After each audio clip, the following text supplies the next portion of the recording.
Hey. Okay, come here. Yeah, that's my boy. Just my boy. Good morning, guys. It's been a while since I've been on here, but today we are going to get into a full upper body workout in a little bit. And before I get started, I gotta have a little pre-workout meal / little snack. So I'm gonna show you what I'm having and why I'm having it. Generally, I start off each morning with a smoothie just because I don't have a huge appetite in the morning and I want something that's gonna digest really easily. So today's basically gonna be the same thing. I usually do frozen fruit, protein powders, healthy fats coming from either nut butter or flaxseed or walnuts, something like that. And today I'm just gonna keep it really, really light and low on the fat end because I don't wanna slow down my digestion. I wanna absorb these carbs and proteins pretty quick because I'm gonna be training in like 55 minutes from now. So yeah, so one reason why I love doing fruits pre-workout is because you're getting two different carbohydrate sources. You're getting glucose and fructose. So your body can digest and assimilate those carbs a bit faster compared to it being just one carbohydrate source. Last carbohydrate, I'll throw in a little bit of raw oats as well. For protein, I'm gonna keep it really simple. Just gonna do whey when you want that amino acids in your bloodstream as quickly as possible.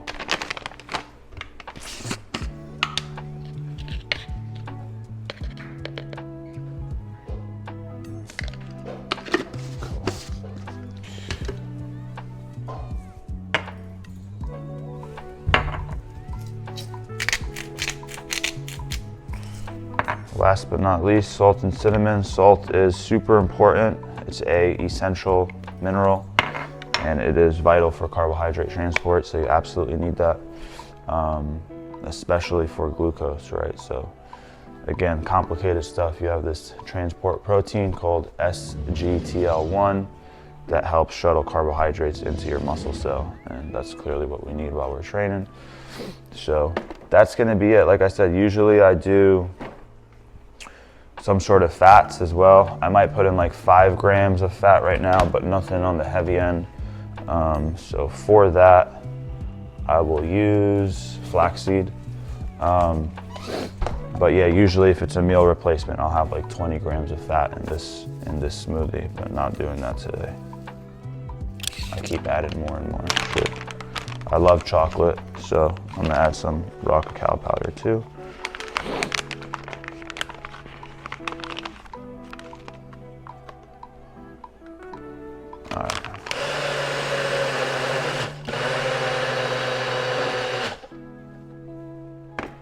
So this smoothie right here, guys, is gonna have about 7 grams of fat, 69, call it 70 carb, and 45 protein basically. That's perfect for me pre-workout. Again, if this was 70 grams of carbs from like whole food, if I was eating like sweet potato or rice right now or a full bowl of oatmeal, I personally wouldn't be ready to train in an hour. It would take me a lot longer to digest than that. So since this is in a smoothie, it's all liquefied, makes it way faster for me to digest it. I'm not gonna feel bloated or any sort of stomach discomfort in the gym. And that's something that actually changes depending on what phase you're in. So right now, since I am in an off season and I'm getting in plenty of calories, my digestion is a little bit slower. Whereas when I'm in a contest prep, if I'm dieting down, I'm sure you guys have experienced this, those that have dieted. You can eat a big ass plate of food and 30 minutes later, you're hungry again. So your body actually prioritizes digestion differently depending on what phase you're in. So again, I really prefer liquid calories and things that are easier to digest in my off season. And then when I'm dieting down, I need things that have more food volume, more fiber, more water, things that are gonna keep me fuller for a longer period of time. So those are some of the biggest changes when it comes to what food sources I'm using, whether I'm off season or contest prep. Cool.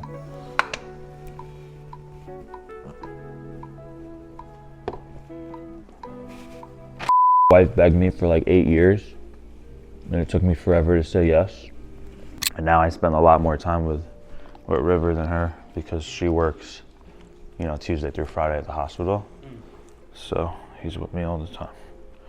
Right, buddy? Yeah. That'd be a great combination. Yeah. Intense training session with River. as he licks his penis and cleans himself. Are you a big proponent of intermittent fasting?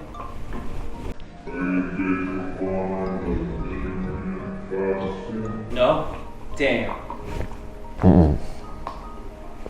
More and more data comes out showing that it's not optimal for things I care about.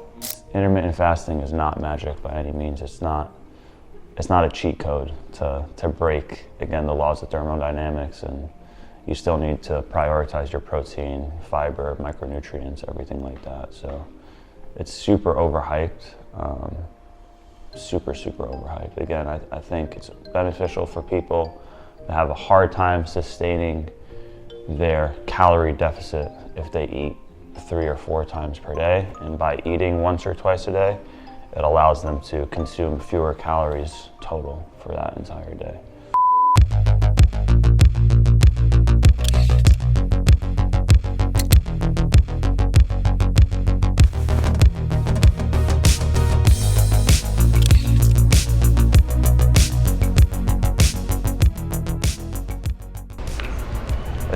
It's definitely not too busy right now, which is nice.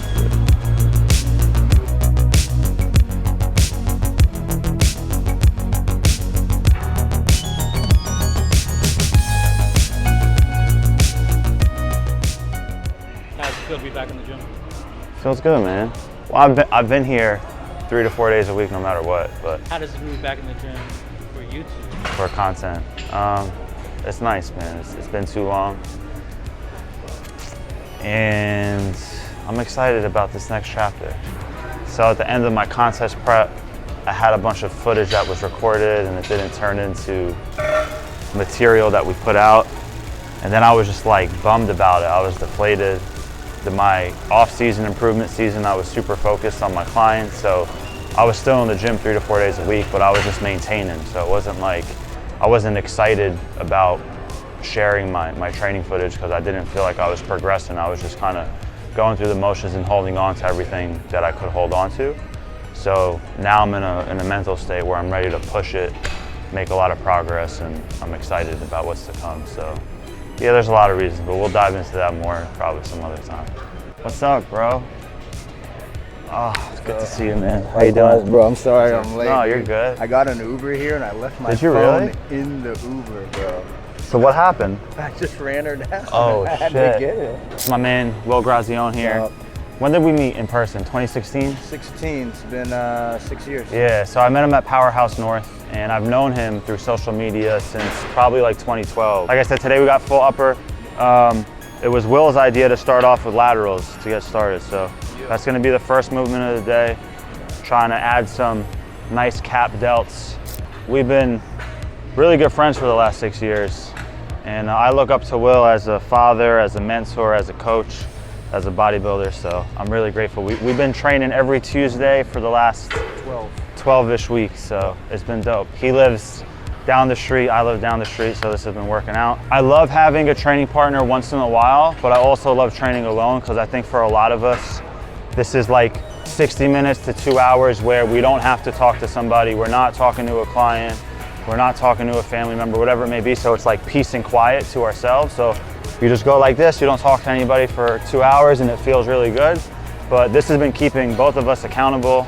We get to push each other in the gym, we get to spot each other, and it's been great. I mean, I feel like you've made more progress over the last 12 weeks than I have, but we're at it. Well, I think what's interesting, so I'm used to training all by myself a lot, right? Yeah. And so introducing something like this relationship, Chris can see things that I can't see because I'm the one inside the exercise. I'm the one doing the movement, right? And just like within the last 12 weeks, I've actually found my lats, right? Whereas before I was doing things and it wasn't the right way. I wasn't feeling it the right way. So just having a training partner allows you to take it to that point where you need to take it to in order to make progress. Yeah, I basically track almost every single lift that I do, you know, weight and reps. Every once in a while, towards the end of the session, I might just not track, but I still have an idea of what I'm doing. But this is what you should be doing from day one that a lot of people don't do.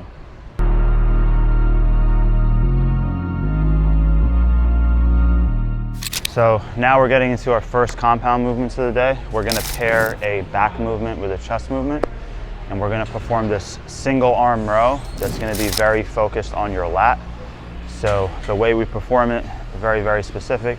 We're really thinking about driving our entire shoulder girdle down, thinking about like scraping your elbow across the floor as you pull back.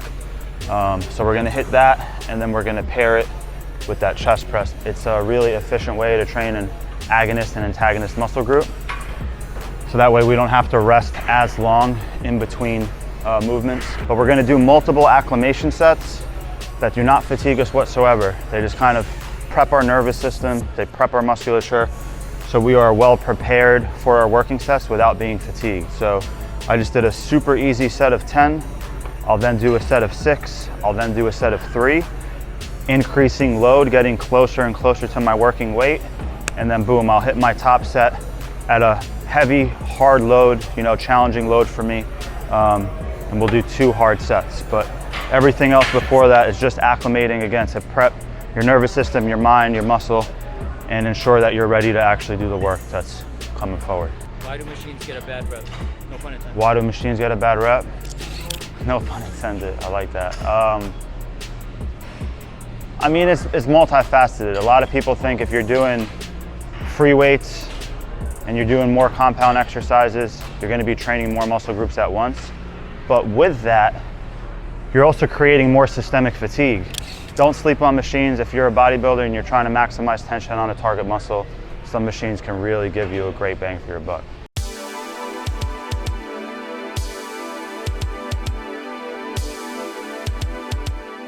Now we're doing a vertical push and a vertical pull, right?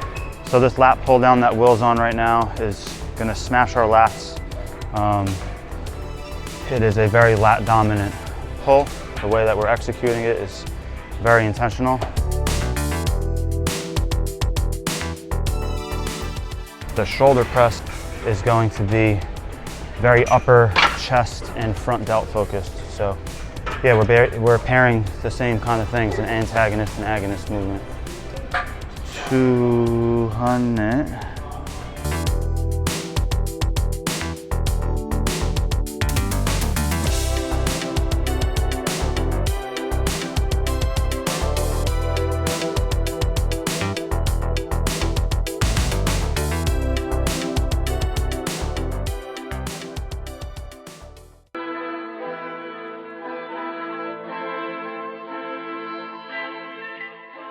The last 2 movements that we finished with today, again, pushing and pulling.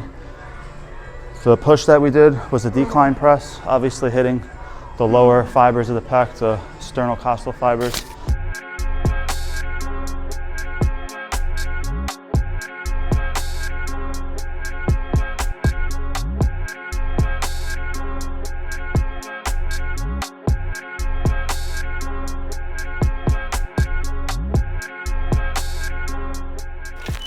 And then this last back movement that we're doing, it's not lat focused at all. It's all upper back focused, right?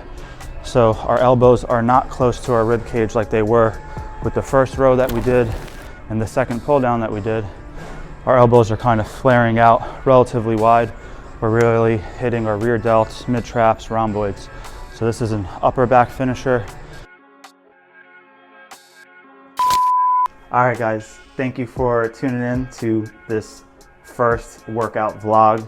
It's been a minute since I've been on the tubes, but I really enjoyed it. I'm gonna keep you guys in the loop with my training, and then most importantly, I'm also gonna have, you know, educational videos.